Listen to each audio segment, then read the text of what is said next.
Wealth and riches come from God, and this is a truth the Bible makes very clear. In Deuteronomy 8:18, the Bible reminds us to remember the Lord our God, because it is He who gives us the power to get wealth. This means that even the strength, wisdom, ideas, and opportunities people use to make money do not come from themselves alone. They are enabled by God.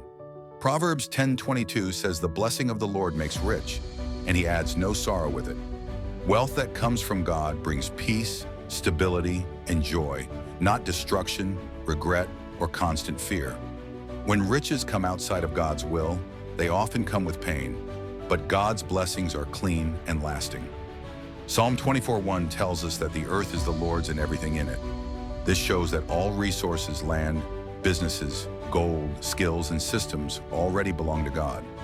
Humans are only stewards of what God has created, not the original owners. In Haggai 2:8, God clearly says that the silver and the gold belong to Him.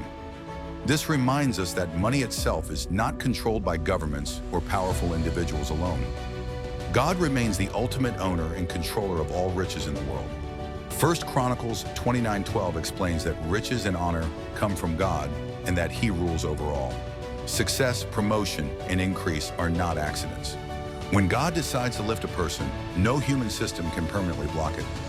Jesus teaches in Matthew 6:33 that when we seek first the kingdom of God and His righteousness, all other things will be added to us. This shows that provision follows alignment. When God is placed first, material needs are taken care of as a result, not as the main pursuit.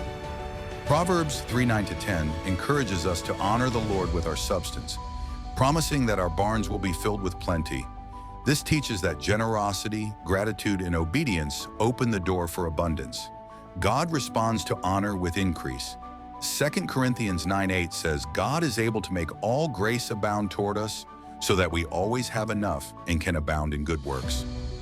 God's idea of wealth is not just having enough for yourself, but having more than enough to bless others.